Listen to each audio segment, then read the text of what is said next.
Yeah, well, you did do something. What did I do? I was hoping you would just come clean about it. You know very well why I'm upset. No, I really don't. You're dating Emma.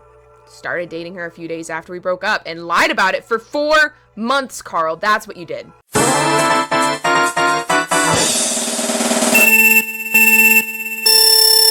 Hey guys, thanks again for the support on my last video. I cannot believe I've gone from 1K to where I'm at now in 4 months. Actually insane, and I appreciate all the support and all of your comments.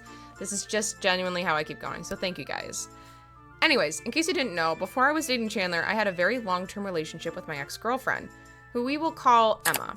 She and I were on and off again for 6 or 7-ish years, and only broke up when I was 17. Emma and I were both best friends with a guy that we will call Carl. Now, for their sake, obviously their names are different, but also they look different in real life. Some features remain, but if you know me IRL, please do not try to figure out who these people are, as their privacy is still very important to me, even if we haven't spoken in years. This video takes place when I was 14 or 15. COVID had just hit and quarantine had begun, and well, like I said, me and Emma were on and off again. We would date for a few months, break up, not talk, then start dating again, and the cycle would repeat. See, Emma had some serious mental health issues at the time, and perhaps I could have handled some parts of that better, but on top of semi-severe anger issues, she had extreme attachment issues. When COVID hit and quarantine was mandatory, that only made it worse. I didn't really have anywhere I could be, so I couldn't really hang up the phone, and calls would linger for tens of hours, or even all night. And she was still very adamant about wanting to hang out, even suggesting that I stay with her throughout quarantine instead, even though she was high risk, and I had a family member who was a COVID care nurse. Our relationship got pretty toxic, and I couldn't maintain something like that, so I decided to be best if we parted ways. I knew Carl was very close with both of us, and that Emma was probably going to be very distraught at the news, so I gave him 1 week's heads up. That way, I knew Emma had someone to talk to, and Carl wouldn't be taken aback by all the drama I was about to cause. After I broke the news to her, I was pretty upset. I really loved her, I just didn't want to get hurt the way she was hurting me. I couldn't deal with that. I talked some with Carl, but knew that he was probably mostly caught up with how Emma was feeling, and his home life wasn't the best, so I was just trying to give them both some space and time. I was sitting on my bed, per usual, during quarantine, sad, when I hear my mom call me. Rose! The cops are here to talk to you. They are? Yes, they want to speak to you alone. Hello, are you Rosemary? Yes. You're friends with Carl Matthews, correct?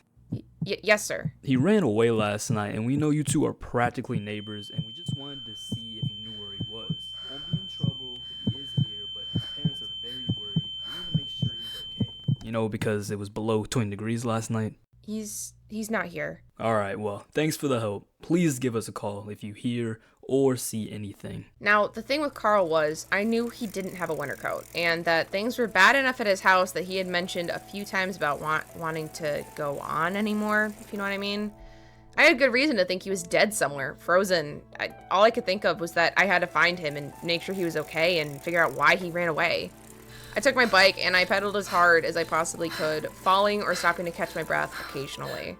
Carl and I used to go on a lot of walks in the forest paths by the park in my town, and a couple other spots that were a little bit more secluded, so I looked there first. Then by the fountains we used to sit at, then biked across town to the high school I knew he would hide under the bleachers at. I searched as hard as I could, but to no avail. I came home, and my family actually thought I had an allergic reaction because of how splotchy and red my skin was. I took a shower, drank water, and repeated my search looking for him, looking for anything I was missing, and checking in with the cops and his family to see if they'd found him yet. I had no idea where he was, or why he didn't feel like he could tell me, or come to my house when I was practically neighbors with him. The only other person I could think of who was close enough to know was Emma. I didn't want to call her because of how things ended a few days ago, but Carl was more important than that. Hey, I'm so sorry to call you. I know that you don't want to talk to me right now, and I am so sorry, but, you know, Carl is missing, and I've been looking everywhere for hours now, and I don't know, maybe you knew something, or maybe you wanted to help look. Oh, he's right here. What? Yeah, hey Rose. Yeah, what the? I didn't know how to feel in that moment. I kind of felt betrayed. He had access to a phone and willingly walked miles to go to her house when I was next door. Didn't feel the need to tell me, let me think he was dead or worse, but at the same time, I know what it's like to be in an emergency situation, and sometimes it's easy to forget to loop in the people you care about. I also know how it feels to just go wherever feels safest, even if that doesn't make sense to those around you. And I wanted to show him empathy during this, because I wasn't the one suffering right now, he was, and despite how upset I was, it wouldn't be right to address that right now. He needed support. I found out that his parents did some pretty terrible stuff, physical abuse, verbal threats, and I found out it was way worse than I thought it was. I went home and my mom and I took a second to decide what the right thing to do was. Telling the cops meant he would go straight back to his house, but also keeping it secret could put us in legal jeopardy. So we called CPS and talked with them and Carl on the phone. I let my mom handle it and took a step back to really just feel my feelings, let myself just be upset. And I decided to go on Instagram just to, look at silly videos and posts. I hadn't been on there in a long time, and the first thing I see is a post from Emma, posted an hour ago, of her and Carl cuddling and being intimate. I didn't know what to think. I wanted to deny it, but clearly they were acting like a little more than friends. Again, I knew that Carl was dealing with a lot at the moment, so I decided to just put it aside for the time being, but I was furious. CPS ended up not doing much. They launched an investigation, but it was Carl's word over his parents. With no videos or photo proof of physical violence, they kind of just sent him back. Nothing crazy happened after that. I think his parents were scared of CPS getting involved again, but, Carl was mostly okay. I continue to see more and more pictures of Carl and Emma together, but I decided to let Carl tell me himself instead of calling him out. He was my best friend, and surely he didn't know how to break it to me. I mean, he wouldn't just keep that hidden for no reason. But it was getting harder and harder to hide my animosity towards him, and one day he called me out on it. Hey, Rose, you seem really upset with me lately. Did I do something? I just feel like you're always so angry on the call. Yeah, well, you did do something. What did I do? I was hoping you would just come clean about it. You know very well why I'm upset. No, I really don't. You're dating Emma. Started dating her a few days after we broke up and lied about it for 4 months, Carl. That's what you did. Oh, yeah, I did do that. That's all you have to say? Yeah. I need some time. No apology, no defense, not even an excuse, just yes. I did that, so what? After that, he started texting me for Emma about things from our relationship. I didn't mind exchanging our stuff back, but it was the fact that she didn't text me. She let Carl do it. I knew she had anxiety, so I could maybe cut her some slack, but it was just too much for Carl to do this. I called him out on it and told him I was going to block him, because how could you? Honestly, how could you? After I dropped off her stuff, I left a note kind of calling them both out. I didn't think much of it at the time, but then I got a message from Emma. What do you mean you didn't know? I thought Carl told you. Also, sorry that I had Carl text you. I thought you didn't want to talk to me. Suddenly, it became very clear that Carl knew what he was doing, so I blocked him and moved on. Now you might be thinking, or already writing out a comment, Rosie, why did you let that slide? Carl was with your ex for so long. Well, in order to really understand my overly empathetic actions, we gotta kind of take a step back a little. See, Carl and I actually had a history of dating each other's exes. That's actually how we met. Now stay with me, because this is where it gets confusing. See, back in middle school, when Emma and I were early-ish into our relationship, whenever we did break up, we were obviously single and allowed to date others. And while we usually were only broken up for a few weeks to a couple months at a time, we both did have a few other relationships. I dated this one girl who we will call Andrea. She and I dated a couple times between me and Emma's off months. While Andrea and I were dating, I integrated into her friend group, and after we broke up, we decided to stay friends, and that's when Andrea started dating Carl. We all became very close, and Carl and Andrea dated for about a year before breaking up. And when they broke up, it was messy. So even though Carl and I became friends, I ultimately ended up siding with Andrea because she accused him of some pretty crazy shit. Emma and I broke up again, and I started dating Andrea again, then broke up, then got back with Emma. Are you still with me? So looking back at the timeline, Emma and I break up, Andrea and I get together, we break up, Carl dates Andrea, but we all stay friends. I'm back with Emma, but then Andrea and Carl break up, me and Emma break up again, I get back together with Andrea, and then ultimately start dating Emma and becoming friends with Carl again. So we both had dated our exes technically before, but they were both my ex first, so I didn't know what counted and what didn't. Also, me and Carl weren't friends at the time when I got back together with Andrea for a second time, so I don't know if bro code still applies. Anyways, it left me in a morally gray zone, not knowing if I had the right to be upset with Carl. COVID was, well, hard. Those are my two main friends since I stopped talking to my old friend group, and I really missed the friendship I had with Carl. So I unblocked him and talked with him to see how he was doing. We chatted for a bit, Emma and him were still together, but I had mostly moved on since it all started.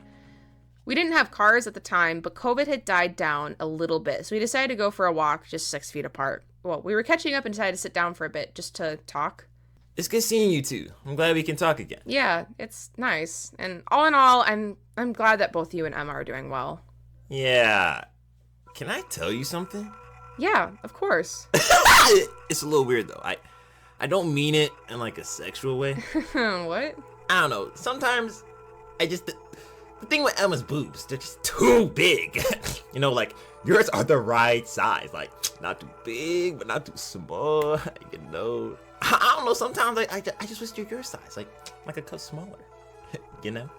I didn't even know what to say. He was literally talking about my breasts, describing them while with Emma. I felt kind of gross, but also concerned for Emma. What do you mean your boyfriend is talking to your ex-girlfriend about her boobs? But we also walked there, so what was I gonna do? Say, I gotta go home? We live next to each other. That was weird. I'm walking home now. Well, I gotta go home too. No, I was not doing that. Also, it's COVID. Am I supposed to walk into an establishment and sit there for hours waiting for my parents to get out of work and pick me up? So I just kind of went, okay, it's getting late, and made small talk the whole way home. Oh, it was so weird. But on the walk home, the conversation kind of returned to normal, so I had a second to detach from the comment. A couple months go by, and Carl had yet to say another weird remark about my body, and he actually gets his license. We want to hang out, and he drives over to my house using his parents' car. It was, again, a totally normal conversation. We were just talking about, I don't know, normal, silly stuff, like, oh my gosh, my pet peeve is people chewing too loud. Haha, me too. Oh my gosh, I have a secret fear of dragonflies. No way. Haha, they're so cool. Like, normal, random, silly stuff. So when Carl says... Hey, I actually... Wait, never mind. No, tell me. No, you're gonna think it's weird. No, I won't. No, I should... And I'm thinking it's something totally normal that was going to come out of his mouth. Like, I actually hate Disney movies. And I'd be like, oh my gosh, what? That's so crazy. How could you? Like, again, something normal. Maybe a little out of pocket. Maybe a little crazy. But then, here's something I couldn't possibly guess. Something not in a million years I would think of. I just I really think it would be comforting if you sit on my face. I don't know, something about your thighs being on my head. It feels so comforting, you know. I don't know. I told you it was weird. Get out. What? Drive home. You said you wouldn't be upset though. Nope. In what world do you think that's okay to say? While with my ex-girlfriend, who I still care about. Oh my gosh. I ended up telling Emma what happened, and they broke up, and unironically, a few months later, we get back together, but like, oh my gosh. I would love to totally rant about it, but it's already a really long video, but... I will say this. They were both in a very bad mental spot, both of them, and especially Carl was going through a lot at the time, but I did hear that he was doing better and did chat with him for a second. And that's not an excuse, but I do want to have a little bit of empathy towards him since I know he probably wasn't right in the head at the moment. Anyways, I know a lot of you guys really liked the end credit scenes, but I saw a lot of people were kind of leaving at that point, so unfortunately, they are no more. They are finished. I don't know if you guys will miss that little after credit Marvel type scene, so I guess just let me know in the comments, but otherwise it'll just be me yapping for like 20 seconds, so enjoy. Thanks for watching so far, and if you made it through the whole video, please leave a comment down below. I always love responding to everyone the best I can. Also, I've been thinking about doing a Q&A soon, but like, I'm not sure if that's something you would watch or not, so... Alright, well, I'm gonna go. Bye!